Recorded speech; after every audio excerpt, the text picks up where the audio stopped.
Hello friends. आज हम बात करेंगे एक नई वैकेंसी को लेके। हाल ही में मिनिस्ट्री ऑफ रेलवे ने सेक्शन कंट्रोलर की पोस्ट पे कुछ वैकेंसी को रिलीज किया है। तो आज के वीडियो में बात करेंगे इस वैकेंसी के बारे में। कौन इस फॉर्म को फिल कर सकता है, क्या इसकी लास्ट डेट है, क्या इसका एग्जाम पैटर्न रहने वाला है और कितनी इसमें सीटें हैं। तो चलिए दोस्तों स्टार्ट करते हैं। सबसे पहले आपको बताता चलूं, जो आपका फॉर्म है वो ऑलरेडी फिल होना स्टार्ट हो चुका है। आपका फॉर्म स्टार्ट हो चुका है 15 सितंबर से फिल होना।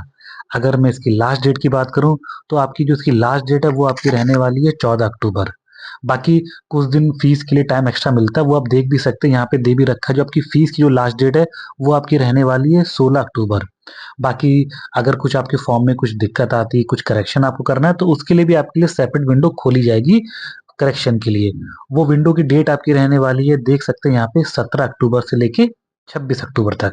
चलिए दोस्तों आगे बढ़ते हैं। अब बात करते हैं बहुत ही इंपॉर्टेंट पॉइंट पे कि मतलब कितनी वैकेंसी है, क्या इसकी सैलरी रहने वाली है, क्या इसका मेडिकल स्टैंडर्ड है और मतलब कौन कौन इस पोस्ट के लिए एलिजिबल है। तो आप यहाँ देख भी सकते हैं, इसकी जो क्वालिफिकेशन रहने वाली वो रहने वाली ग्रेजुएशन।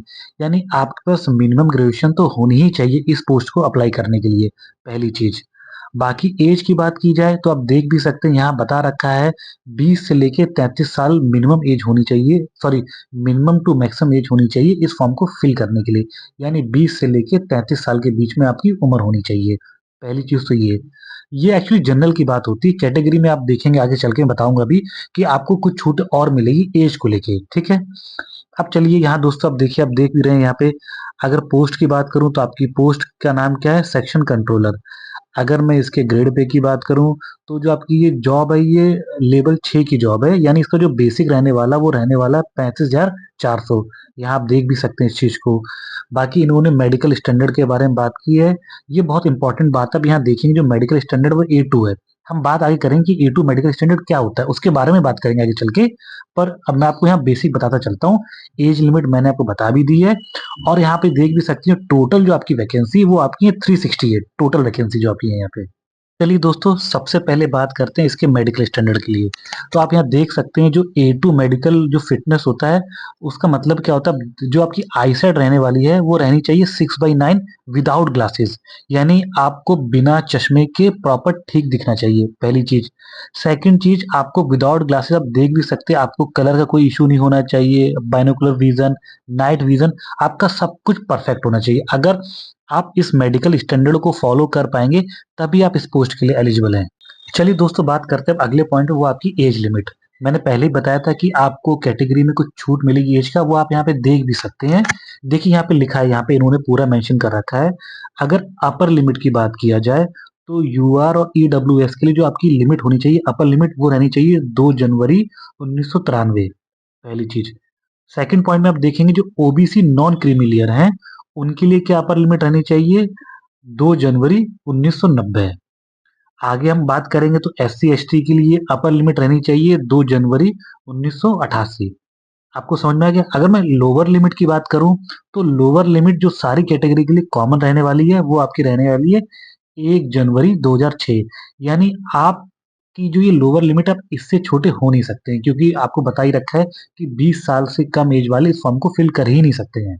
चलिए दोस्तों बात करते हैं अगले पॉइंट पे, क्या फीस रहने वाली है इस एग्जाम की। तो आप यहाँ देख भी सकते हैं जो फीस रहने वाली वो रहने वाली है 500 रुपए इस फॉर्म के लिए। बाकी SC ST, फीमेल कैंडिडेट और जो इकोनॉमिकल बैकवर्ड सेक्शन से जो आने वाले बच्चे रहेंगे उनके लिए फीस रहने वाली वो रहने वाली है आपकी 250 रुपए। चलिए दोस्तों एक इंपॉर्टेंट पॉइंट पे बात करते हैं। जैसे मैंने बता रखा है कि ईबीसी वाले बच्चों के लिए फीस 250 रुपए रहने वाली है। तो अब बात करते हैं कि ईबीसी के अंदर कौन बच्चे अप्लाई कर सकते हैं। तो यहाँ साफ इन्होंने बता भी रखा है, ईबीसी कैटेगरी यानी इकोनॉमिकल बैकवर्ड क्लास में वही बच्चे अप्लाई कर सकते हैं जिनकी फैमिली इनकम एक साल में 50,000 से कम हो। यानी आपकी फैमिली इनकम अगर एक साल में 50,000 से कम है तो आप ईबीसी कैटेगरी में अप्लाई कर सकते हैं। चलिए दोस्तों बात करते हैं बहुत ही इंपॉर्टेंट पॉइंट पे कि क्या इसका एग्जाम पैटर्न रहने वाला है। तो मैं आपको बता दूं जो इसका एग्जाम पैटर्न रहने वाला है वो लिटरली बहुत ही अच्छा है। मतलब आप कह सकते हैं कि लेवल 6 की जॉब के लिए जो इसका एग्जाम का सिलेबस है बहुत ही कम है, क्योंकि इसमें हार्डली 2 ही सब्जेक्ट आने वाले हैं। आपका इंग्लिश वगैरह कुछ भी इसमें इंक्लूडेड नहीं है। चलिए दोस्तों, सबसे पहले अब एग्ज़ाम पैटर्न पे ही बात कर लेते हैं। तो आपको बताता चलूँ, जो आपका एग्ज़ाम है वो 2 घंटे का रहने वाला है और जो आपके क्वेश्चन है वो 100 क्वेश्चन आने वाले हैं। इस पेपर में आप देख भी सकते हैं, इन्होंने बता भी रखा है नेगेटिव मार्किंग भी रहने वाली है और जो आपकी नेगेटिव मार्किंग रहेगी वो आपकी रहेगी 1/3, यानी आपको हर क्वेश्चन, एक क्वेश्चन गलत करने पे आपके 1/3 मार्क्स कट कर दिए जाएँगे। आप यहाँ देखिए, इन्होंने पूरा मेंशन करके रखा है। अगर एग्ज़ाम में सिलेबस की बात किया जाए, तो देख सकते हैं सिर्फ़ 3 ही पेपर हैं मोटे-मोटे। एक आपका मैथ आने वाला है, एक आपका रीज़निंग आने वाला है और थर्ड आपका आने वाला है लॉजिकल कैपेबिलिटी, यानी वो मेरे ख़्याल से कुछ वहाँ पे लॉजिकल कुछ क्वेश्चन्स देंगे, उससे रिलेटेड आपसे कुछ पूछा जाएगा। तो आप देख सकते हैं ये पेपर बहुत सिंपल है, कोई बहुत टफ़ रहने वाला नहीं है।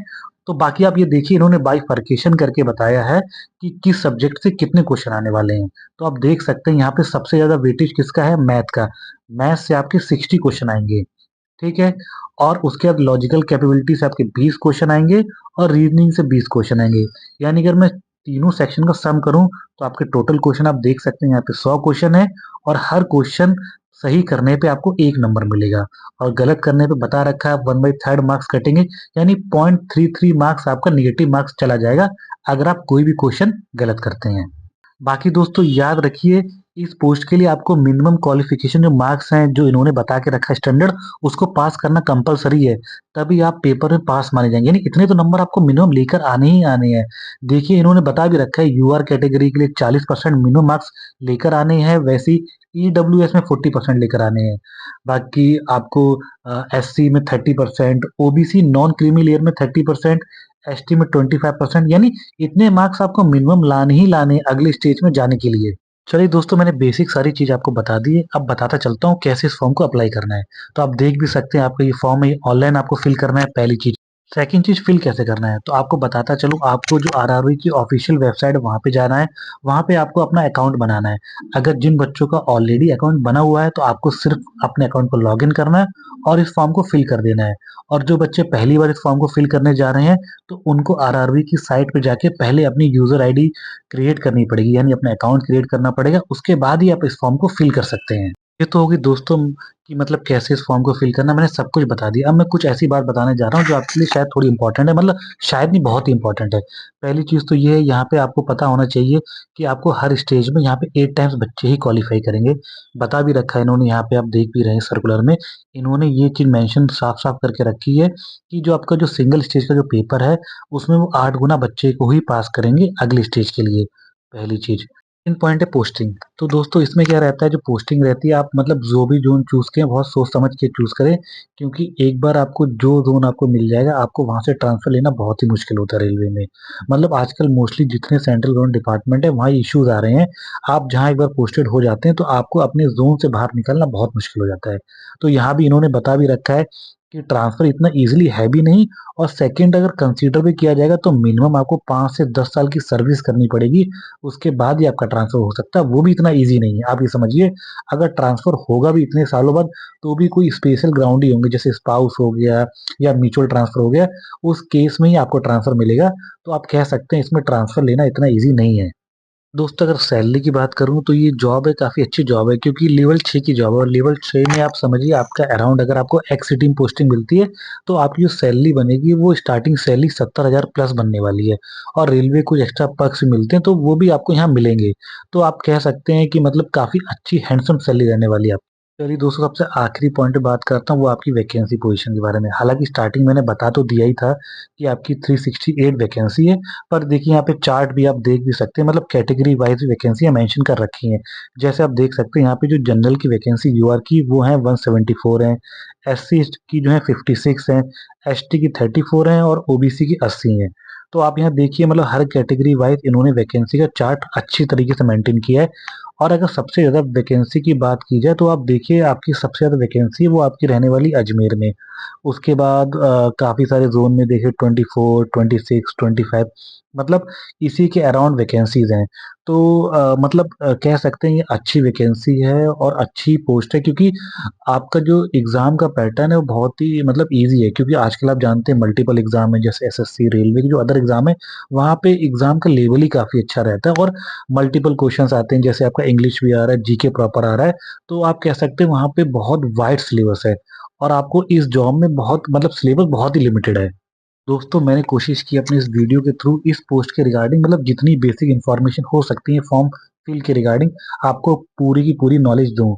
तो आशा करता हूँ आपको वीडियो अच्छा लगा होगा। इस तरह के और वीडियो के लिए बने रहें हमारे साथ हमारे चैनल में। मिलते हैं आपसे दोस्तों नेक्स्ट वीडियो में। धन्यवाद।